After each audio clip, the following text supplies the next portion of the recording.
A lot of my brain's always business focused. So Yeah. I'm thinking of, how did you even know how to price this kind of stuff? And I just loved the music. It just spoke to me so much. You know, music is its own language. I was in the shower. My girlfriend was like, "What the hell are you listening to?" And it was the Strangers album from Bring Me the Horizon. Just making sure that you don't ignore pain. Pain is that light on the dashboard telling you that there's something wrong deeper.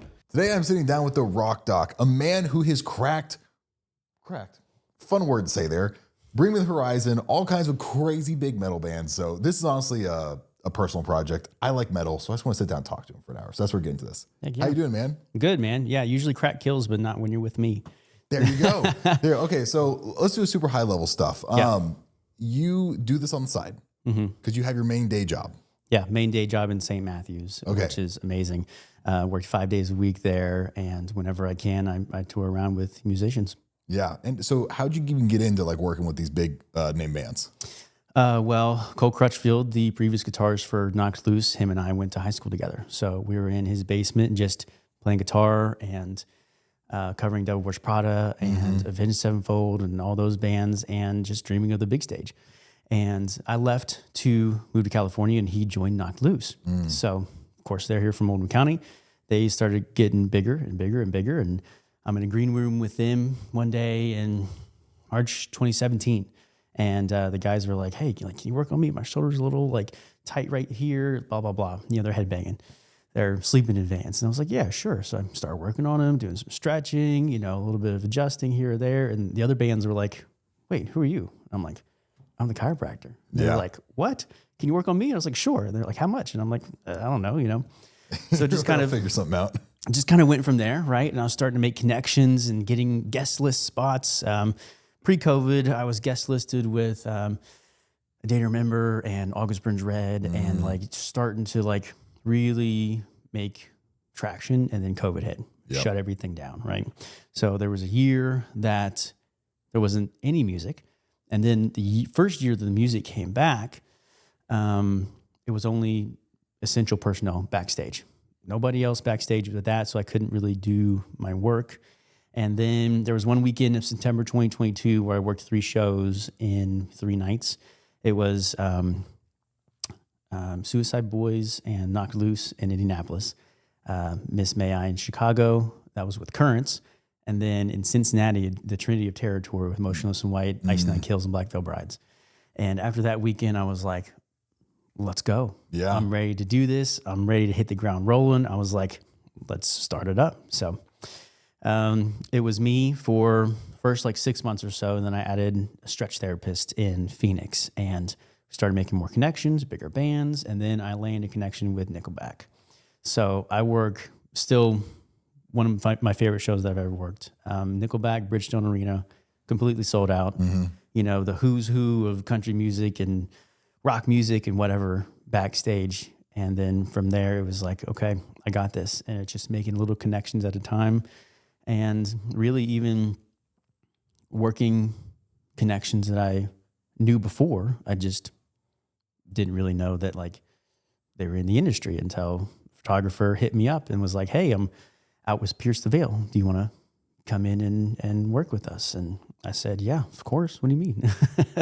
So I went out there, worked with them, and worked with, that was on their co-headliner with The Used. And, you know, the connections in the music industry, it's very, very hard to get into. It's a very small, very niche community. You think there's just so many musicians and so many bands that it's so big, but everybody talks, everybody knows everybody.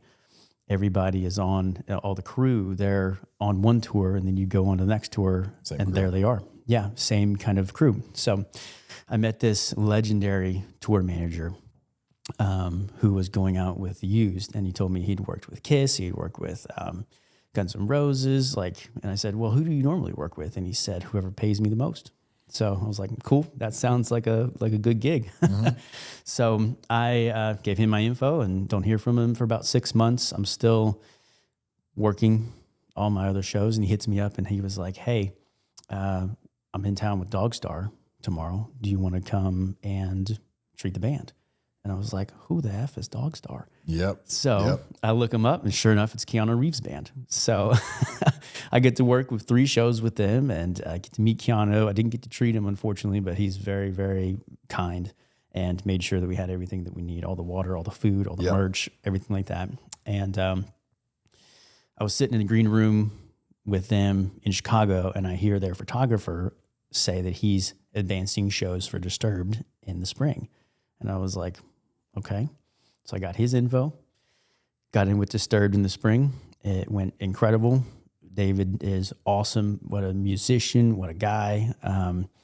And through that, I made the connections with them, worked a whole nother year without working with them. And then most of my last year was spent with them. A third of the shows that I did last year was with Disturbed. And I did my first international trip with them last year. And it's just been a dream come true to work with bands that I've listened to for so long. Yeah. So that's really cool. Now, like I said, a lot of my brain's always business focused. So I'm thinking of, how did you even know how to price this kind of stuff going into it? Yeah. Well, when I first started, and what I do now most of the time with the smaller venues is tips only, because touring is very hard. It's very expensive, especially post-COVID.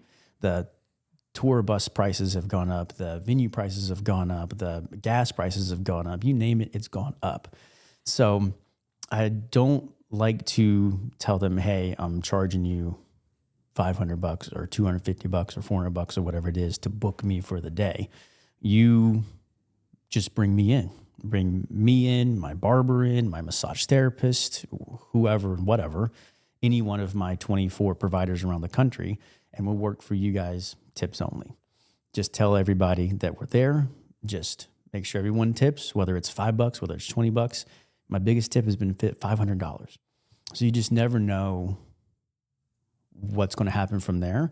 But I would rather be there for the musicians and make money that way, not knowing whether I'm going to make $250 or $750 than guarantee something and maybe it's not even in the budget for that night.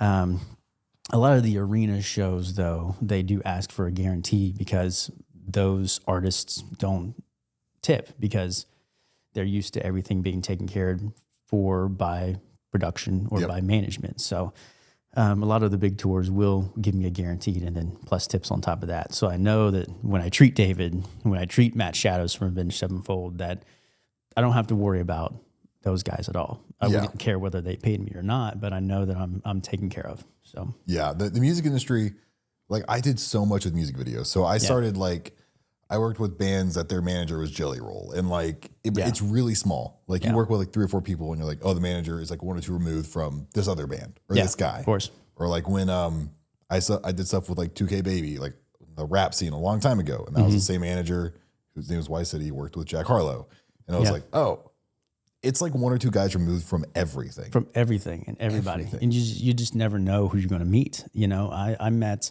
one of the biggest managers in the music industry at church one day.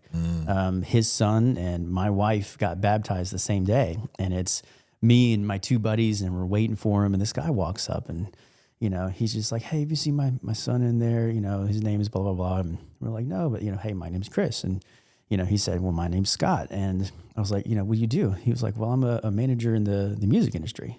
He was like, "I, used to manage Volbeat and used to manage Flaw, and my company manages Motley Crue and Five Finger Death Punch and Papa Roach, and he's the one who found Bailey Zimmerman." So nice. I've gotten to work with Bailey Zimmerman a couple of times through him, and you just never know who you're going to meet and what kind of connections they have in the industry. And so Five Finger Death Punch, Motley Crue, those are bands that I plan on working with this year through his connections, which I'm so grateful for. Yeah, it'd be a fun time. So right before we jumped on, I want to touch back on this. We were talking about gateway drugs in the metal. Yeah. Because everyone, I started out with dubstep and then found metal later. Yeah. So I was like, all right, I already like aggressive music. Like I can already do like hard drops and stuff. But I was like, it just seems too aggressive. And then, of course, started TRT, and I was like, nah, there's not. I need more aggression. I need more aggression. Give me all the Slipknot. I know. Give me more. And like my gateway was like Sleep Token, and then A Day to Remember, and then like Papa Roach, and now Pierce the Veil, Bring Me Horizon, a Black Veil Brides was like the first metal band I ever listened to. Yeah, yeah. Because when they had like In the End, I was like, oh. So I found In out. the end. Yeah. I love that song. No, it's great. Yeah. Because I thought I got confused because you had Linkin Park's In the End and they also had In the End. I know, so I right? always play next to my playlist. And So you were playing that In the End. You were like, wait, this isn't the Linkin Park version, but I like this. I know. You're like, this is good. Well, so what was your gateway into metal? Like, how did you even get started into all this? Man, so I grew up in a Baptist church, and my parents, they've since come around, of course, but they believe that you play guitars, you're going to hell. Drums, you're going to hell. You know, that kind of thing. Yep. So I would go to shows like Third Day, Casting Crowns, and I just loved the music. It just spoke to me so much. You know, music is its own language. And then I was working at Harmony Landing Country Club at the time in Prospect. I was maybe 16, and I just begged my parents. I was like, hey, there's this band, my buddies who I work with want to take me. They're named Avenged Sevenfold. You know how in the Bible they say, avenge sevenfold, whatever. I pulled out that Bible verse. I was stretching. They were like, "Oh, well, if it's a Christian band, of course." And I was like, "Yes." So it was Avenged Sevenfold, Stone Sour, Hollywood Undead, and who was it? I forget who the last band was on that bill, but that was at Bridgestone Arena, and I was like front row for it, moshing for it, and I fell in love with music. I was like, this is what I want to do with the rest of my life. And so I bought a guitar, started playing music, and they were like, okay, well, just acoustic guitar, so working my way into it. And then they started really liking, some other music and stuff, and I started going to shows. The first Motionless in White show that I went to was at the old Vernon Club here in the basement, dark, grungy, maybe a foot for the stage. And it was November 28, 2012. And I remember that show so vividly. It was just incredible. And that was my first time seeing him. And their stage presence was awesome. Chris was awesome. He screams right into my camera as I'm holding it up. And now him and I have become really good friends. And I get to hop on the tour bus with him in Europe next month. I've worked with them 20-something times. They're incredible people. And it's amazing to like see that and then be able to show him that video 10 years later and just be like, dude, I've been listening and watching you guys for this long. So they know that I'm not there to just make money or to, have an Instagram post and try, look what I'm doing. I'm actually there to like make the connections and make friends and like lifelong friends and like, hey, let me come in and help you guys. And when you're touring around the country and around the world, letting my team, who I've vetted extensively, come out and help you guys. So yeah, it's just an amazing thing that way. Yeah. Well, let's say we wanted to like gateway drug someone into metal. Yeah. Walk me through that train of where you say, hey, start here. And you're eventually going to end up where your ears are bleeding. Yeah. Yeah. I actually did that with someone not too long ago, a couple of weeks ago. They were like, man, I just don't like the screaming. It's too much for me. And I was like, well, listen to Dayseeker. I love Dayseeker. They're going to be direct support on this Motionless tour. I've worked with them a couple of times. They're, again, incredible people. So many people in the music industry I just cannot speak so highly of. They're so good. And she was like, okay, yeah, well, like I kind of like this. Like, this is really cool. Wow, that part at the end was like a little crazy, but I liked the way that it made me feel, like you got to show somebody one of those, like the current one that I'm loving from Dayseeker's Creature in the Black Night. And it goes through, it's very melodic, the voice is just, it speaks to you, and then it, boom, that breakdown hits and you're like, what is this? You feel like you can lift 1,000 pounds. And that's the feeling that you want to instill in someone. And they're like, how can I feel that more? And then you're like, listen to Masterpiece by Motionless in White. Listen to whatever else, Sleep Token, or again, A Day to Remember. Some of those bands that do have a lot of those clean vocals in it, and then it hits right at the end. And you can kind of work them through that to eventually work your way up to like Slaughterhouse by Motionless in White, which is one that I turn on first thing in the morning, Oh, yeah. Yeah. Exactly. It was funny. As like this morning, like I was in the shower, my girlfriend was like, "What the hell are you listening to?" And it was the Strangers album from Bring Me the Horizon with like the weird doll head or whatever. Mm-hmm. And I love the like kind of techno like sci-fi feel to it. Mm-hmm. Yeah. But they also just go hard. And it's just like such a good mix. Because I lean more towards like if I can hear clean vocals, great. Because then I want them to scream. Because I like the difference. Like that makes it feel a little better. And the difference is just like playing with those emotions, you know, in a very good way, I think. Yeah, it's really cool. It's not sure. Do you watch a lot of TV shows much? Some, yeah. Some. They're when they played what's the one I Cut My Life? Is that Papa Roach? Yeah, Cut My Life into Pieces. They played that Last with the Resort. Daredevil show, and I was like, this is cool. But it's cool to see like metal becoming more mainstream with people. That's incredible. They're starting to get more into it. And a lot of these bands are making more music that allows that transition to kind of float in. Yeah. Where they're not compromising who they are and what their first album was with that power, but they are transitioning into like, hey, half of the songs on this album are going to be a little bit slower, are going to be like what Masterpiece was for Motionless, where that goes out on the radio and people are like, wow, I love this song. Who is this band? Oh, I've never heard of them before. Let me check out the rest of the album. And then it kind of just works you into it. But, you know, speaking of mainstream, look at Knocked Loose, man. I mean, incredible. You know, boys from Oldham County, Kentucky that were on Jimmy Kimmel and direct support for Slipknot and nominated for a Grammy, going on tour with Metallica. Like, it's just incredible to see their growth, you know. And that's another thing that you can get into. Like, I love trying to figure out who are going to be the next arena headliners. Who in 5 to 10 years is going to be the next Slipknot, the next Avenged Sevenfold, the next Disturbed, the next Korn? Who's going to be that? And I think Knocked Loose has everything that they need to be that next arena band.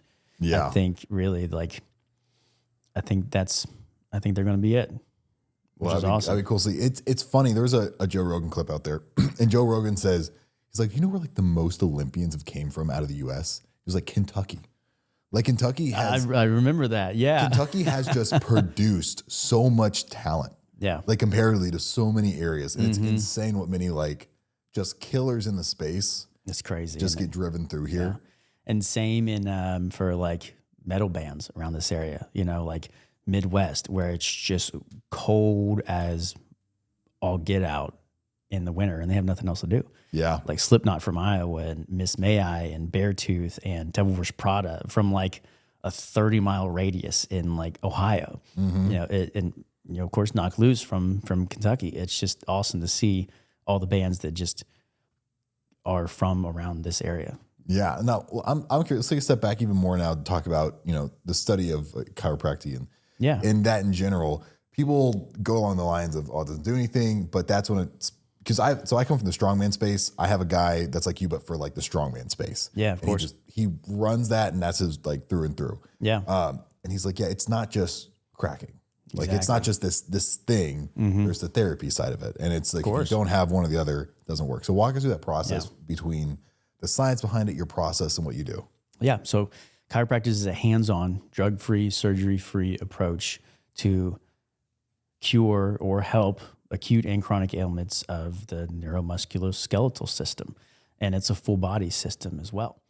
Chiropractic is based out of the spine. And if you have an issue in your body, every function in the body other than your 12 cranial nerves exits from the brain through the spinal cord and out of the spine. So if you have an issue with the spine and there's a misalignment, and that nerve is going to your heart or going to your stomach or going to your kidneys or, you know, going into your fingers and you're feeling numbness in your fingers, you're like, what the heck is that? Well, it's not coming from here. It's coming from here most of the time. So what we do is we work on the foundation of that, and that's what the spine is. If you have a foundation problem in your house and your wall's cracked, well, you can't just fix the cracked wall and expect it to be like that permanently. You have to look at the foundation, and the nerves control everything. The nerves exit out of the spine, so the spine is the foundation.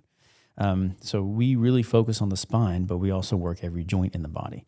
I had someone come in a couple weeks ago to the office, and she only had a wrist issue. She didn't want me to work her spine at all. So we worked her wrist. We scraped her forearms. We also looked at her elbow. I adjusted her fingers. I adjusted her wrist. We did some stretching. I rock taped the wrist.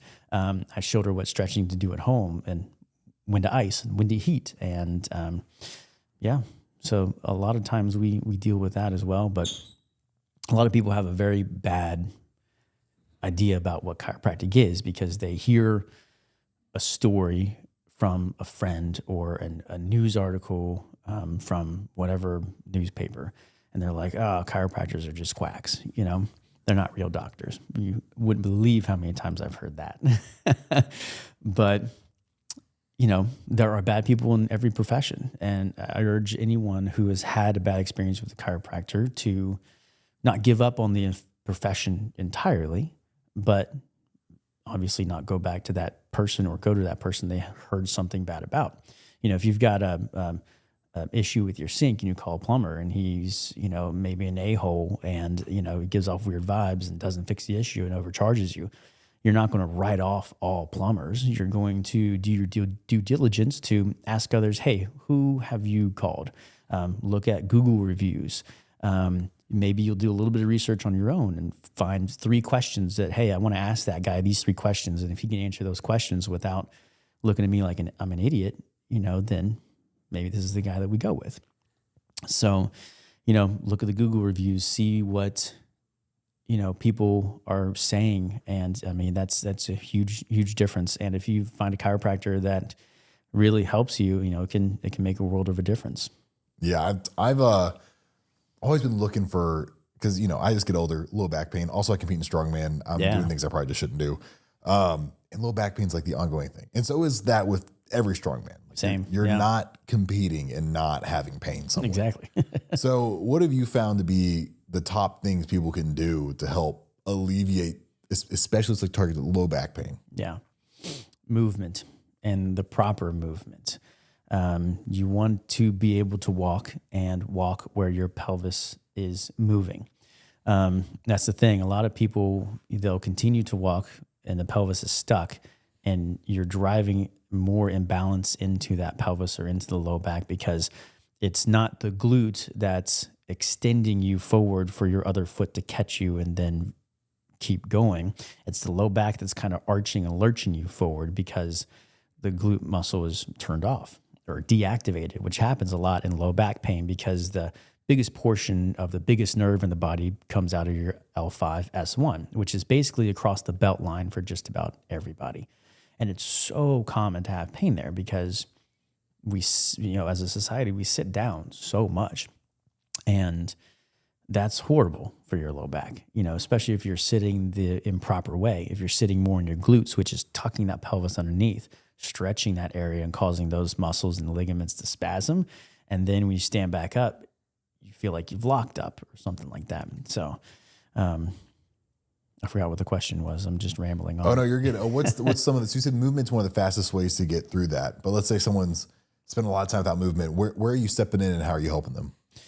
So if someone comes in and they're not moving, a specific patient of mine comes in mind. She has a sedentary desk job. She's overweight and has been for a long time, but she's ready to make a change. So when she comes in the office with her, we don't adjust her. Or we didn't start off adjusting her with the cracks and the pops and on your sides and a bunch of pressure, right? Because she just couldn't handle it. Her low back was so spasmed. She was walking in with a cane.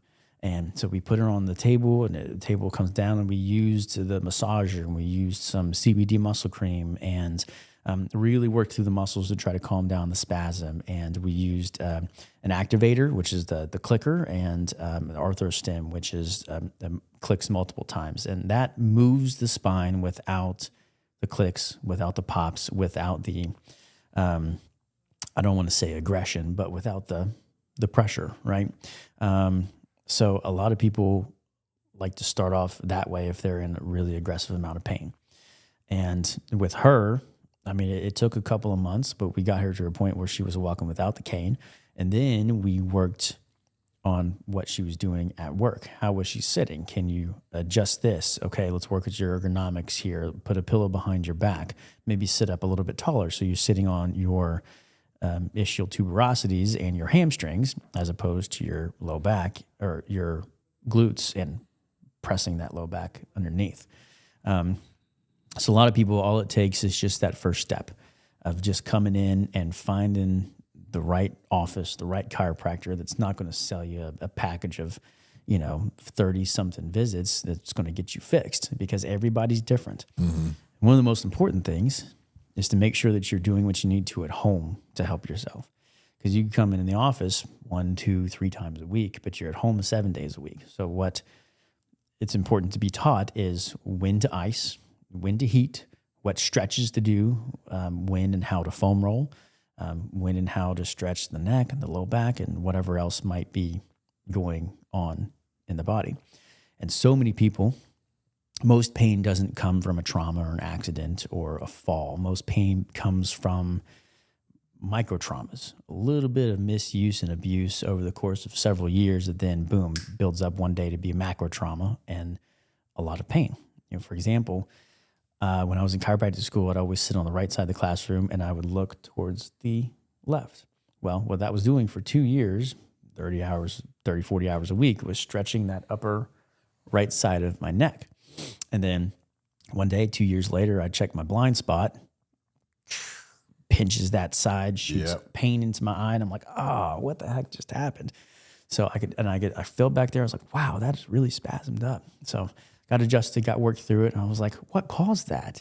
So I was like, man, I need to be careful checking my blind spot. Then I got back into class the next day, and I looked this way, there's that pain again. So that was 2 years of just that muscle being just a little bit stretched until one day it's like, nope, we've had enough. Spasm right there. Pinch the nerve, sense the pain, that kind of thing. So most people don't deal with a big trauma. They deal with little things, and they come in and they ask me, well, doc, what is causing my pain? The most important thing you can do is figure out when you feel your pain. Okay, well, my pain's constant. I feel it all the way throughout the day. Okay, well, is it a constant throughout the day pain level, or does it shift? Is it an 8 in the morning and a 4 during the afternoon? Okay, well, let's evaluate how you're sleeping. Let's figure out whether you need a pillow underneath your knees, between your knees, how old's your mattress.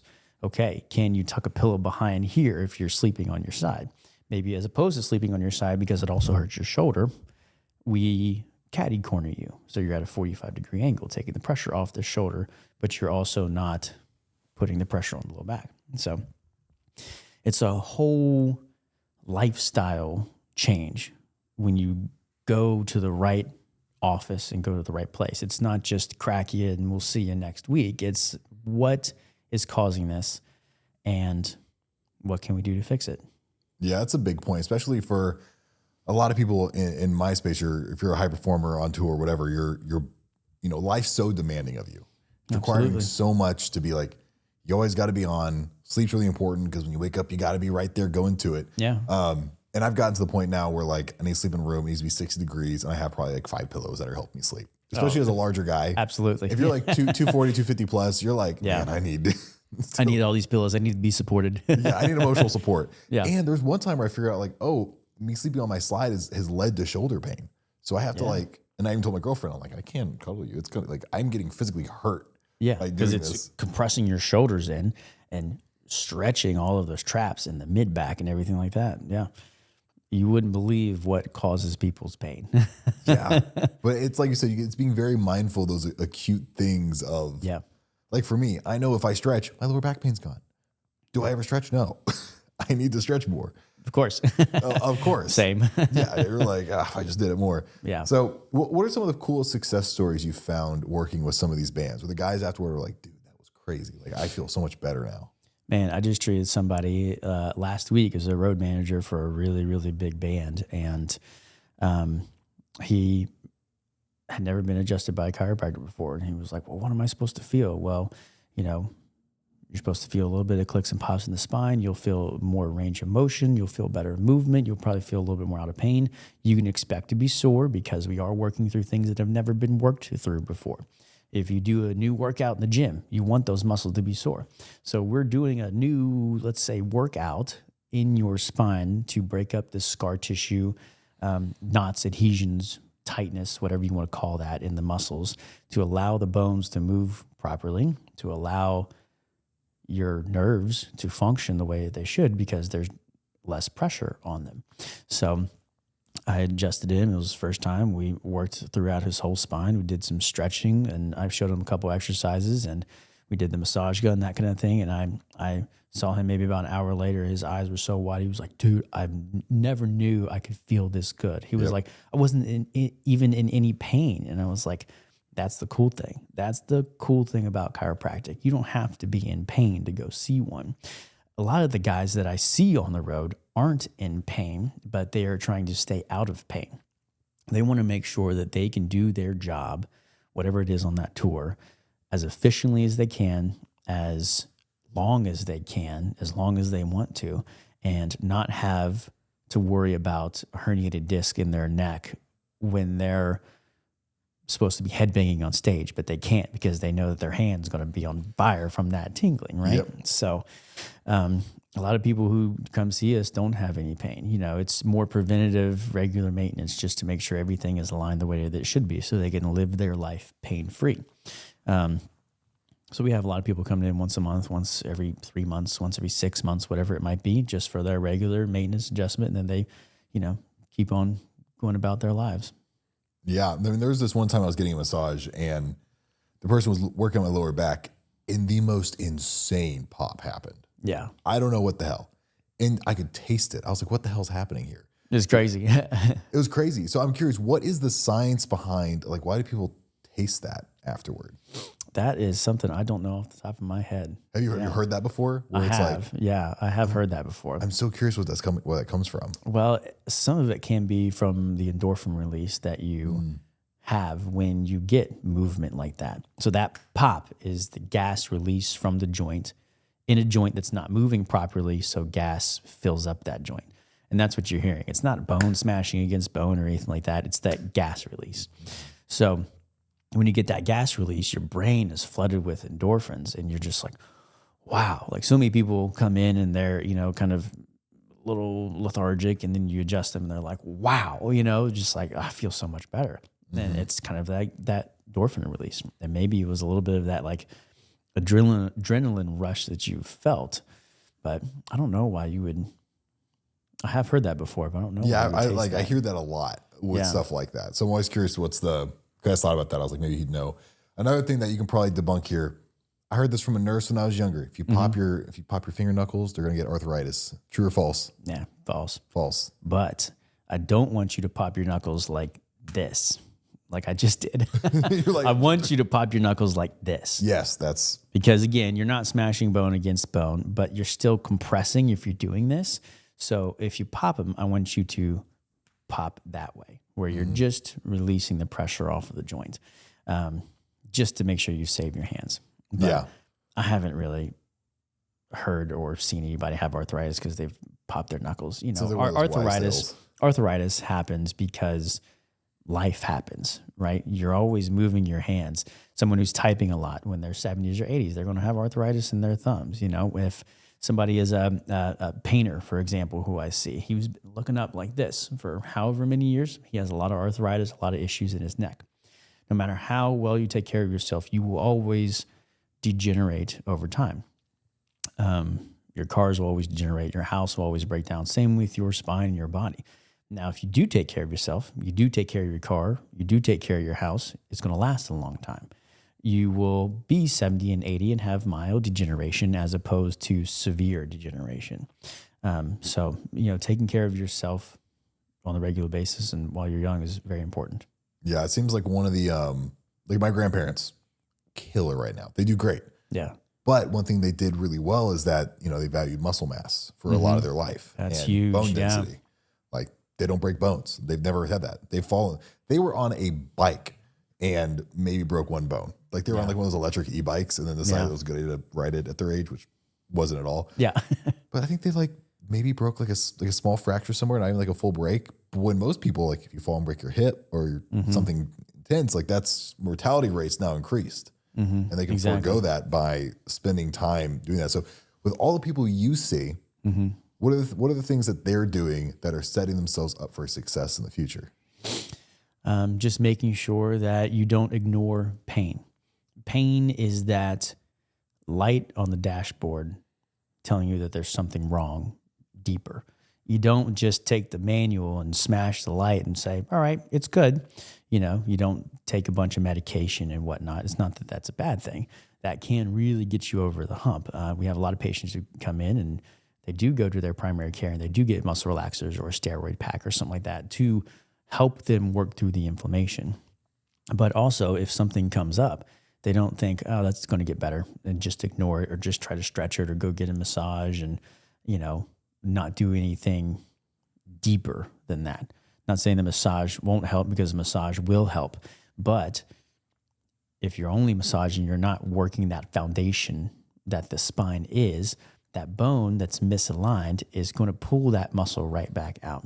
So that's why it's important to go to someone who is working on that foundation, on top of going to massage, going to PT, getting dry needling, getting cupping, that kind of thing. Because if you really want to heal, it's the more you do, the faster you heal. So I tell someone if they come in and they're in a lot of pain, I'm just like, I want you to do something for the next month, 3 times a week with someone else. That might mean 3 times a week with me if what I'm doing is helping you the most. That might mean twice a week with me, once a week with a massage therapist. But that's what's going to get you faster, better. And I've had people who will do once a week with me, once a week with a massage therapist, once a week with the PT. And whatever they need to do to work through that pain is what they can do. But setting yourself up for success is just making sure you don't ignore the pain. Yeah, absolutely. Well, so closing thought, where can everyone find you? If they want to work with you and figure out where you're at, where can they find you? So I'm at St. Matthew's Chiropractic down here in St. Matthews. You can just look us up online or call the office, and we'll take care of you. We'll go through the exam. We've got x-rays in office if we need it, and we'll see if you're a good candidate for what we do. Sweet. And what about somehow if there's a metal band listening to this, which is all entrepreneurs, but if there is a metal band, the Rock Doc Chiro? Rock Doc Chiro, ROCDOC Chiro. Hit me up. I've got 30 something cities that I can get to throughout the entire country, from everybody that I've got: chiropractors, massage therapists, stretch therapists, barbers. I've got a photographer that comes around as well. And, we just want to keep the music industry healthy and let them be able to travel as long as they want to. Awesome. Well, thanks for being on, man. Yeah. Thanks for having me.